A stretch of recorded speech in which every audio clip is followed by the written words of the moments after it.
morning full of issues on Launch Pad 39B at Kennedy Space Center. We have to wait a few more days at least to see if Artemis 1 will launch. We actually are taking that presser live, so let's go right now to see what they have to say and when we can expect to see Artemis launch.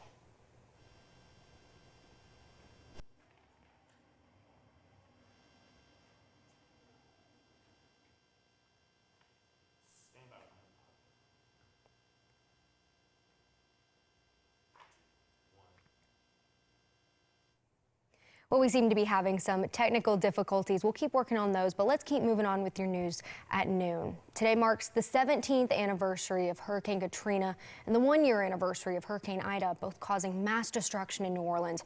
Hurricane Katrina swept through Louisiana as a Category 3 hurricane, killing over 1,800 people.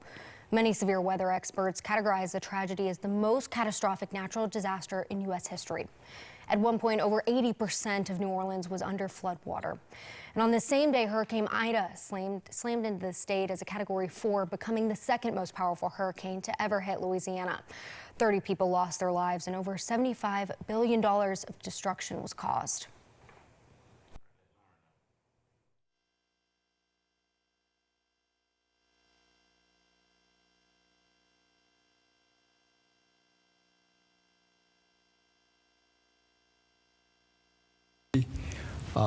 Is daunting when you bring it all into the focus of a countdown. You all, no doubt, have been up for some period of time. Our remarks are going to be short, and we will open it up for your questions. I want to say that the Vice President was here. She was pumped the entire time. She is very bullish on our space program and on this particular program of going back to the moon and going to Mars. We had her meet with assembled guests. We had her meet with members of Congress that were here. She toured the ONC building and saw the Artemis hardware there for the future. And overall, she had a very productive visit. And I would expect that you will see her at a future launch. I want to say that understand that scrubs are just a part of this program. On the space flight that I participated in, Hoot Gibson, the commander, 36 and a half years ago, we scrubbed 4 times on the pad. It was the better part of a month. And looking back, had we, after the 5th try, got off to a perfect mission, it would have not been a good day had we launched on any one of those 4 scrubs. So when you're dealing in a high-risk business and space flight is risky, that's what you do. You buy down that risk, you make it as safe as possible, and of course, that is the whole reason for this test flight, to stress it and to test it, to make sure it's as safe as possible when Artemis 2, when we put humans in the spacecraft. So for the details, let me turn it over to Mike Seraphin. Well, good afternoon. It's been a very dynamic 48 hours since I was last here to talk to you. The technical issues that the team has worked through, they've overcome a number of them, but we ran into one that we need a little more time to look at. But the spaceport, America's spaceport, has been very dynamic. We watched a launch control center, a new spacecraft, and a new rocket come to life. And we watched the media show up. We watched thousands of visitors show up, and America watch this new activity. So it's been a very dynamic 48 hours. Since we had our Launch Minus 2-day mission management team meeting, the operations team out of the Launch Control Center entered their launch countdown Saturday morning. And then Saturday afternoon, we had a couple of lightning strikes out at the pad. We have a 32-story tall rocket out there, and there were lightning strikes on towers 1 and 2, and our technical teams very quickly resolved that there were no issues with the vehicle through timely analysis and timely data assessment. Saturday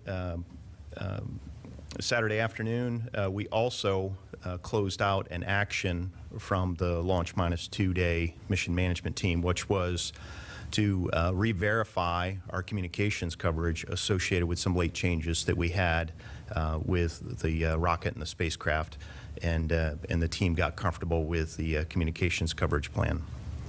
And then Sunday was largely a day of rest and a day of preparation for the team.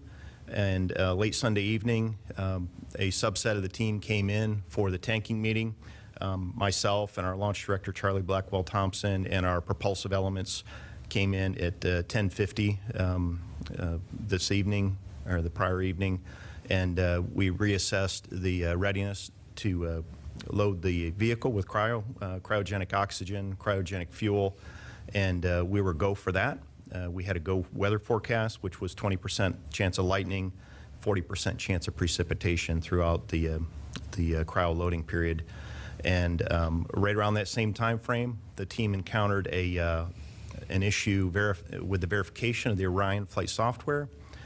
It took about 11 minutes to have a command acknowledged to help verify the flight software, and it was a simple misconfiguration. One of the command and control modules was not activated, and the team quickly resolved that.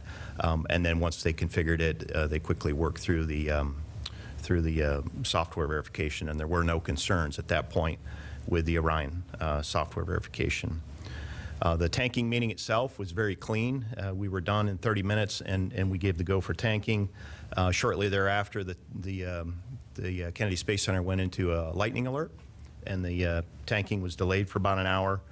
And then once the cryo loading started, we started the loading of the hydrogen. The team quickly encountered a hydrogen leak at the 8-inch quick disconnect, which is our fill and drain, and that happened when they went into the fast fill phase. So they had to slow down the loading operation. They chilled down that interface, and they managed to work their way through the full cryo loading operation of both the core stage as well as the upper stage successfully. Once we got through the propellant loading on the rocket, both the core stage and the upper stage, they started the engine bleed. We talked at our flight readiness review about the engine bleed. We knew that that was a risk headed into this launch campaign, and it would be the first time demonstrating that successfully. We did encounter an issue chilling down engine number 3. We need the engine to be at the cryogenically cool temperature such that when it starts, it's not shocked with all the cold fuel that flows through it. So we needed a little extra time to assess that. When the team started working through that, they also saw an issue with a vent valve at the inner tank. So the combination of not being able to get the engine 3 chilled down, and then the vent valve issue that they saw at the inner tank really caused us to pause today, and we felt like we needed a little more time. There was also a series of weather issues throughout the window. We would have been no-go for weather at the beginning of the window due to precipitation, and later on in the window, we would have been no-go for lightning within the launch pad area. So the team worked through a number of issues today. The team was tired at the end of the day, and we just decided that it was the best to knock it off and to reconvene tomorrow. So we've got a mission management team meeting at 3 p.m. Eastern. We're going to give the team time to rest, first of all, and then come back fresh tomorrow and reassess what we learned today, and then develop a series of options. It's too early to say what the options are. And then, as Jackie said earlier, we will come back and talk about where we stand tomorrow evening with all of you. Again, it's an incredibly hard business that we have. In spite of the challenges that we had, as well as some other constraints that the team had to work through and set up for. For example, we had 42 collision avoidance cutouts that we had to manage over the course of the of the 2-hour window. Most of those were only a couple of seconds long, but there were a few that were about a minute long. You know, when you start thinking about the type of mission that we're flying, it really helps you understand just how unique and how complex the Space Launch System is, and the Orion and the Artemis program is. We have this upper stage, the interim cryo propulsion stage, that lofts the spacecraft to a 975 nautical mile insertion orbit, along with the SLS core stage. And with that, we need the performance from it, but we fly through part of the orbital debris field, the micrometeoroid and orbital debris field. And then one orbit later, we commit to the point of translunar injection. So as we fly up through this orbital debris and then back down to low Earth orbit and then out through the point of translunar injection, we have to know where all these objects are, and that explains those 42 cutouts. And that is something that our operations teams were prepared to do today. We just didn't get to the launch window. So a number of challenges. We were ready for some of them, and the technical challenges we encountered on the engine bleed and the vent valve are just some things we're going to have to go look at today, look at tomorrow after we get a little smarter and get rested. So with that, I'll pass it to Jim. Yeah, so good afternoon. So the administrator and Mike covered a great deal of things. I'll just highlight a few things for me. You know, I sit in a different vantage point than Mike does. His is a lot more fun, by the way. But we, you know, we're in the LCC, and I found some things in the team today. This was a really important attempt for us. We talked about that after Wet Dress 4. There were a lot of questions of, you know, should we have rolled back, tried to do another test? We felt and still feel like going for today was the right thing to do. And that comes in a few ways. Our launch team was really, I'll say, pushed today. They were working a lot of issues. They were looking at the compressed timeline with that hold at the beginning, and we were filling all 4 tanks at the same time at one point. Really pushing our team through a timeline. Weather, you know, Mike talked about some of the weather. We talked about lightning. Weather was coming in and out. We were actually not able to go at the beginning of the window like we thought. There was a lot of comms from the launch weather officer. The hydrogen out of spec that Mike talked about when we went to manual control, that's something we did on the locks when we had some issues loading locks the first time. Going to that manual control to me is learning. And getting through the first hydrogen leak that we had, that was the same leak we had on the same line to the same level. And when we started to do the manual fast fill, honestly, it kept climbing, and I thought there's no way we're going to get out of this, and that got us out of it. So to me, what we pushed the team through, and I know we always get a lot of talking about the team too much, but we continue to learn. That's what we're doing. We're testing, I think Bob Cabana said it, we're testing the people and the processes. So we've put ourselves through a compressed timeline. We're going to get some shorter launch windows we'll have to deal with, where these skills will help us. I know you've heard from Charlie about extending our timeline about an hour earlier to give us time to work things. I think that helped us today to work things. And frankly, engine 3 that Mike talked about, we definitely didn't get down to the temperature we wanted, but the other 4 weren't as low as we would like to. So there's some things going on that the team needs to go off and look at the data and understand how this is different from what we did during the green run at Stennis, and then figure out a path forward, which is ultimately where we want to go. We're not going to have all the data and the implications today. I'll reiterate that, what Mike said, but we felt we owed it to you to share everything that we know. So, and I can assure you there was no other group of folks, not just the folks that worked last night, but the folks that started this countdown. There's no other group that wanted to get through this successfully than those people.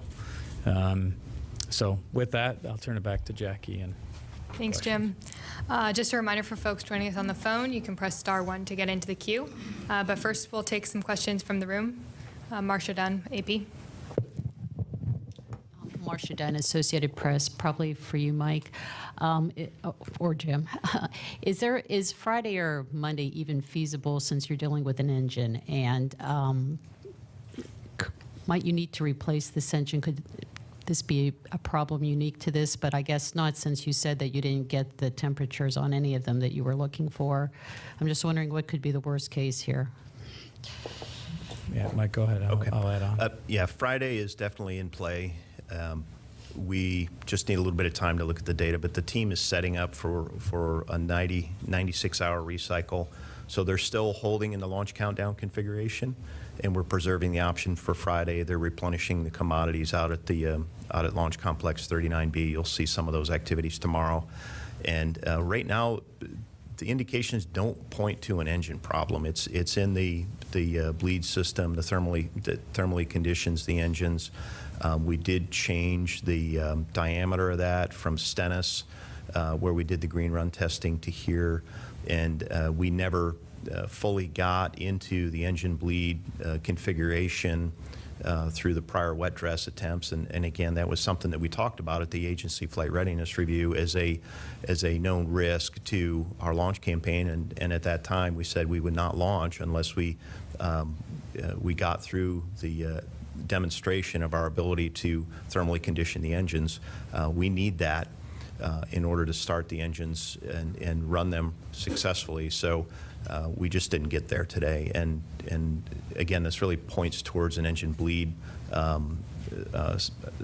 issue on the core stage side, not on the engine interface side. So I don't know, Jim, if you have anything to add to that. Yeah, I just add, we actually stayed